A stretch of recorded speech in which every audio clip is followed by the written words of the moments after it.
গরমের ছুটিতে গ্রাম যেন একটু বেশি নিস্তব্ধ হয়ে যায়। দুপুরগুলোতে চারপাশ এতটাই শান্ত থাকে যে নিজের শ্বাসপ্রশ্বাস পর্যন্ত শোনা যায়। আমি উঠানের মাটিতে পানি ছিটিয়ে বসেছিলাম, তখনই গেটের শব্দ পেলাম। মুহূর্তের মধ্যে চোখ তুলে দেখি আমার শহুরে ভাগনা এসে দাঁড়িয়েছে। উজু লম্বা গড়ন, চোখে মুখে পরিপক্কতার ছাপ, কিন্তু ভেতরে এখনও ছেলেমানুষই লুকিয়ে আছে। অনেকদিন পর দেখা, বুকের ভেতর হঠাৎ কেমন অচেনা ধুকপুকানি জেগে উঠল। সে ব্যাগ নামিয়ে হেসে বলল, মামি, হঠাৎ চলে এলাম, চমক দিলাম। আমি হেসে উঠলাম, যদিও গলার ভেতর কেমন যেন আটকে যাচ্ছিল শব্দগুলো। চমক তো দিলি বটে, তবে আগে বল, এতদিন কোথায় ছিলি? সে ঘরে ঢুকতেই আমি পানের গ্লাস এগিয়ে দিলাম। হাত ছোঁয়াছুঁই হয়ে গেল। এক মুহূর্তের জন্য সময় থমকে গেল বলে মনে হল। ভাগনার চোখের দিকে তাকাতেই বুক কেঁপে উঠল। সেই চোখে কেমন যেন অন্যরকম ঝিলিক। সন্ধ্যায় বারান্দায় বসেছিলাম দুজন। হালকা বাতাস বইছিল, পাশের আমগাছ থেকে পাকা আমের গন্ধ আসছিল। ভাগনা হঠাৎ জিজ্ঞেস করল, মামি, তুমি একা থাকো, বিরক্ত লাগে না? প্রশ্নটা যেন বুকের ভেতরে ঢেউ তুলল।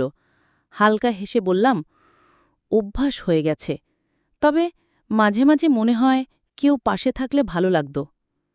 আমার গলার সুর যেন নিজেই আমাকে ফাঁসিয়ে দিল।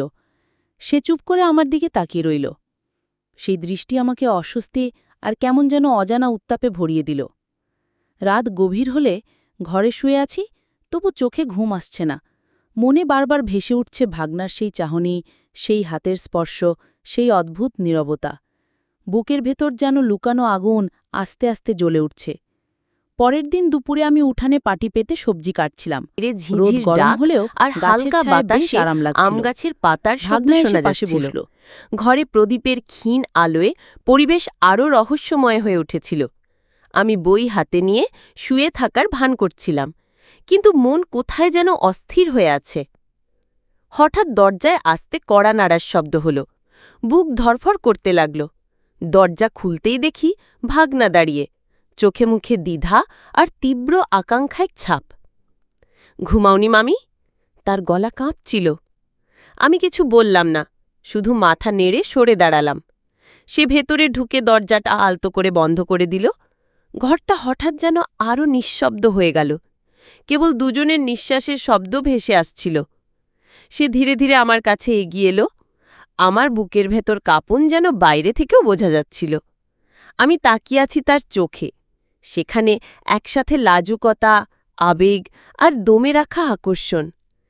এই মুহূর্ত পর হঠাৎ বাতাসে কাঁপতে থাকা প্রদীপের আলোয় আমাদের হাত ছুঁয়ে গেল। সেই স্পর্শে যেন শরীর জুড়ে বিদ্যুতের মতো শিহরণ ছড়িয়ে পড়ল। আমি চোখ নামিয়ে নিলাম, কিন্তু সে হাত ছাড়ল না। মামি, তোমাকে ছাড়া এই গ্রামটা ফাঁকা লাগে। তার গলা ফিসফিসে, অথচ বুক কাঁপিয়ে দিল আমার। আমি ধীরে বললাম, তুই না থাকলে আমিও একা হয়ে যাই। এই স্বীকারোক্তিই যেন সবকিছু বদলে দিল। আমাদের মাঝে আর কোনো দেওয়াল রইল না। সে আলতো করে আমার কাঁধে হাত রাখল। আমি থমকে গেলাম, অথচ বিরোধিতা করলাম না। চোখে চোখ রাখতেই বুঝলাম আমাদের